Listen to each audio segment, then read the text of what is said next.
Back to espresso programme के दूसरे हिस्से में आपको खुशामदीद कहते हैं। सेंसस मंडे पीर है और सेगमेंट होता है निकले तेरी तलाश में। मुस्तनसर हुसैन तारड़ द लेजेंड हमारे साथ होते हैं। आज भी बात हो रही है उनकी किताब चित्राल दास्तान पर, और आज क्या चैप्टर है, क्या वाकयात हैं, देखते हैं।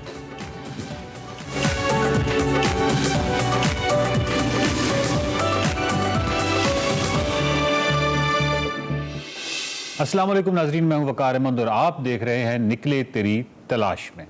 निकले तेरी तलाश में तारड़ साहब के साथ जो गुफ्तगू हो रही है वो उनकी किताब चित्राल दास्तान पर हो रही है। ये सफ़र जो है उन्होंने गिलगित वाली साइड से इख्तियार किया, पूरी गिज़र वैली से होते हुए यासीन वैली और ये गिज़र वैली से होते हुए शंदूर टॉप और उसके बाद बुनी मस्तूद, चित्राल और कैलाश वैलीज़, ये तमाम इन्होंने सफ़र जो किया उसके हवाले से ये कमाल और बहुत ही खूबसूरत किताब है।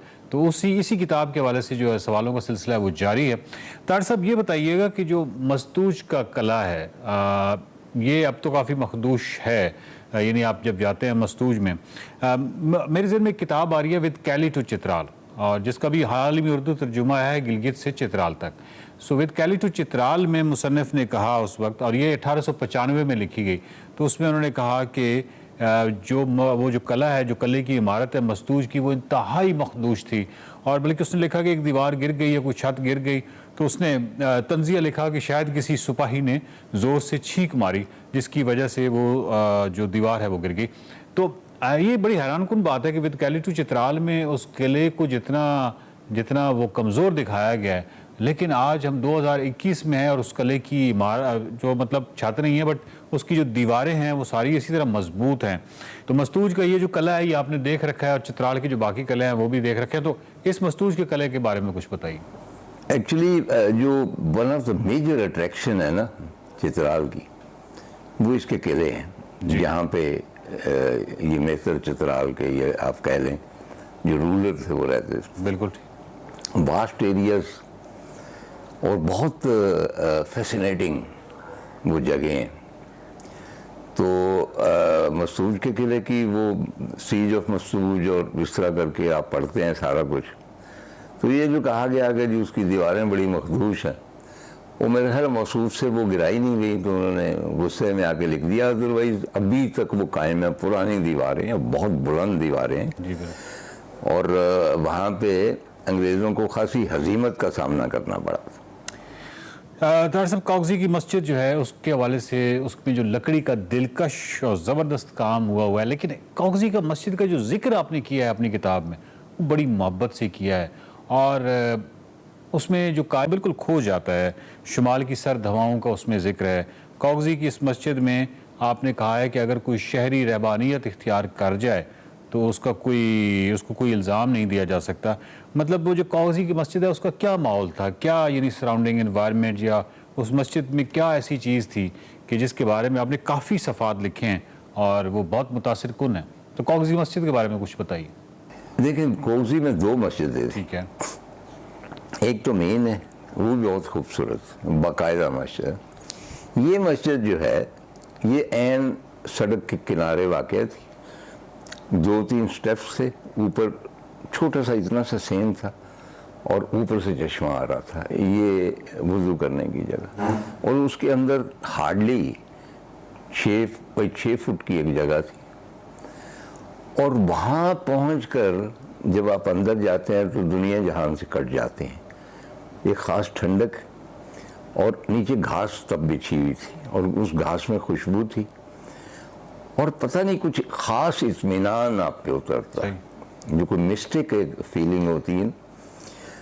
और उसका पूरा मुझे अब तक उसके जो चश्मे की जो नगमगी है वो आ रहा है, ठंडक है, वो बर्फ़ानी नालियों में बह रहा है बर्फ़ का पानी, और अंदर खामोशी और कोई भी नहीं थी। तो नॉर्थ की अक्सर मस्जिदों में ये फीलिंग होती है। मैं उनका कंपैरिजन अपनी मस्जिदों के साथ नहीं करना चाहता। मसलन शिगर की इमाम बारगाह के अंदर जाएं, या चखचिन जो है उसमें मैंने देखा कि वो चिल्ले के लिए कोठरियाँ छोटी छोटी, और उनमें बैठने को जी चाहता है, यानी उनका एटमॉस्फेयर ऐसा है कि बंदे का जी चाहता है कि यहाँ कुछ वक्त गुजारे। और वो जो प्रेशर हैं मॉडर्न लाइफ के, और जो शोर गौवा है, और जो झूठ हैं, फरेब हैं, उनसे अलग हो के यहाँ बैठे और लौ लगाए जहाँ भी लगती है। तार साहब, आपका जो पहला तासुर था चित्राल के हवाले से वो कुछ मायूस कुन है, मतलब उस किताब में नजर आता है और वो समझ भी आता है आपको। आप बुलंदियों से उतर रहे होते हैं, आप मस्तूज से, आप बूनी से, शंदूर से और लासपुर और चीन की खूबसूरत वादियों से उतर रहे होते हैं। तो जैसे जैसे आप नीचे उतरते हैं और नीचे उतर के जब चित्राल पे नज़र पड़ती है तो हो सकता है कि आपको किसी भी शख्स को पहली दफ़ा मायूसी हो। बल्कि आप ही की किताब का एक जुमला भी है कि पहला कोई भी मकाम है या कोई भी शख्स है, कोई भी मंजर है जो कि आपको मायूस करे पहली दफ़ा, तो हो सकता है कि आपका उसके साथ ताल्लुक़ जो है वो देर पा हो। और पहली दफ़ा कोई मंजर आपको बहुत खुशकून लगे तो इसका मतलब ये नहीं है कि हो सकता है कि आपका उसके साथ जो ताल्लुक़ है वो देर पा ना हो। तो इसी हवाले से जो चित्राल है, आपका ताल्लुक़ ऑफकोर्स उसके साथ देर पा रहा, लेकिन पहली दफ़ा थोड़ा सा उसने आपको मायूस किया। जब आप उधर मस्तूज से आ रहे हैं, रास्ते में कोजी है और भी छोटे छोटे गाँव हैं, उनकी खामोशी और सुकून के बाद एकदम जब आप चित्राल शहर में आ रहे हैं, वहाँ पुल हैं, दुकानें हैं, कारें चल रही हैं, तो वो जो है ना एक शीशा सुकून का और खामोशी का, उसमें दरार आ जाती, तो इसलिए आप उसको पसंद नहीं करते। लेकिन ये है कि अच्छा, उसके बाद हम वहाँ पे शाही किले में भी ठहरे। वो तो खैर बहुत ही कमाल के जादुई दिन थे। लगता था कि हम शेक्सपियर के किसी ड्रामे का, जिसका वो हैमलेट वगैरह है और वो किंग ऑफ डेनमार्क वगैरह, और वो किला जो था वहाँ पे वो हैमलेट की रूह है, वो तो इतना मिस्टिकल उसका माहौल था। तो उसकी वजह से चित्राल शहर भी मुझे पसंद आया, लेकिन उसको मेरे दिल में जगह नहीं बना सका। जिस तरह होता है ना कि भाई मेरी ख्वाहिश हो कि दोबारा चित्राल की सिर्फ शहर में जाऊं। पूरा चित्राल जो है वो मुझे फैसिनेट करता है, चित्राल शहर उस तरह मुझे कभी भी फैसिनेट नहीं किया। तार साहब, ये भी तो हो सकता है कि मस्तूज और बूनी और इन बुलंदियों से, यानी शंदूर वाली साइड से इन बुलंदियों से आप उतर के चित्राल ना आए, बल्कि जो सयाह है वो अगर दूसरा रास्ता इख्तियार करे, लवारी टनल से और इस साइड से जाए तो दीर से होता हुआ, तो फिर इम्कान है कि चित्राल जो है उसके पास बहुत सारे सरप्राइजेस होंगे उसके लिए।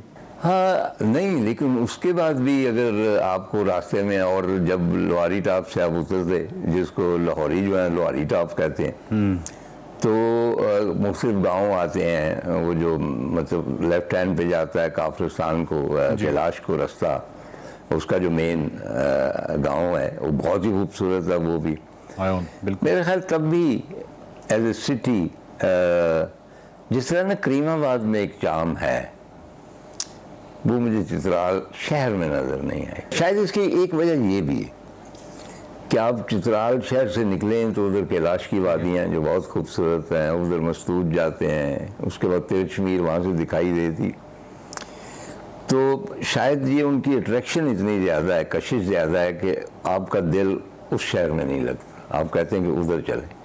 तार साहब, आपने अपनी किताब में चित्राल दास्तान में ये भी लिखा है कि चित्राल जो है वो अपनी सकाफत और ज़ुबान के हवाले से हमेशा अपने आप को बरतर समझता था, और बल्कि गिलगित जो है उसको गैर तहजीब याफ्ता समझा जाता था हिस्टोरिकली।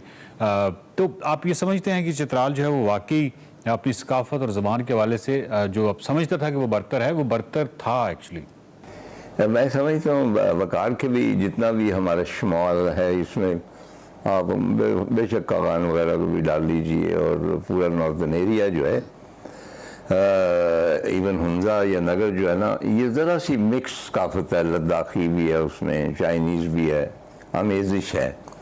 लेकिन चित्राल क्योंकि बिल्कुल कटा हुआ था और एक ही दर्रा था, पुराने ज़माने में वो भी अबूर नहीं होता था, दूसरी तरफ से गिलगित से वो भी मुश्किल रास्ता, तो ज़्यादातर मतलब है कि इन मॉडर्न ज़मानों में 3-3 महीने एक ज़माना होता था कि फ़्लाइट नहीं जाती थी या बर्फ़ पड़ रही है, वहाँ पे शॉर्टेज हो जाती, शुगर की हो जाती थी, बाकी दवाइयों की हो जाती, तो पहले ज़माने में क्या हाल होगा। चुनांचे जितनी भी इस तरह की मरून बस्तियाँ होती हैं, तहजीबें होती हैं, उनका एक फ़ायदा उनकी तन्हाई का ये होता है कि उनकी सकाफत महफूज हो जाती है। चुनांचे चित्राल के साथ भी यही हुआ। चित्राल एक एंटिटी है मुकम्मल तौर पे कल्चरल, उसके अपने रसूम व रिवाज हैं, अपने फेस्टिवल्स हैं, अपने उनकी ज़ुबान जो ख्वार है बहुत एडवांस ज़ुबान है, उसमें मैंने उनकी शायरी पढ़ी है, बहुत उम्दा शायरी होती। चुनाचे इस हवाले से चित्राल बहुत यूनिक है कि इसकी जिस तरह किसी भी सूबे की एक एंटिटी होती है, चित्राल एक छोटा सा सूबा है जिसकी अपनी एंटिटी। तार साहब बहुत शुक्रिया। नाजरीन, बात हो रही थी चित्राल दास्तान पे, और इसके आगे जो है, इससे जो अगली किस्त है उसमें बड़ी एक दिलचस्प बात है लवारी टनल के हवाले से, और इसमें जो जुल्फ़िकार अली भुट्टो के हवाले से एक बड़ा ज़बरदस्त और बहुत ही दिलचस्प वाक़या लिखा है तार साहब ने अपनी किताब में। उस पर यकीनन बात करेंगे। बहुत सारी और बातें हैं, गर्म चश्मा भी गए तार साहब, और जो काफ़िस्तान के हवाले से काफ़ी अरसा वहाँ गुजारा, और इसके हवाले से किताब में बड़ा तफसीली ज़िक्र भी मौजूद है। काफ़िस्तान की जो तहज़ीब है, सकाफ़त है, वो जहाँ रसूम रवाज हैं, बहुत ही खूबसूरत सकाफ़त का हामिल जो काफ़िस्तान है, उस पर भी बात होगी, और बहुत सारे और मौज़ूआत पे बात होगी चित्राल दास्तान के हवाले से। देखते रहिए निकले तेरी तलाश में।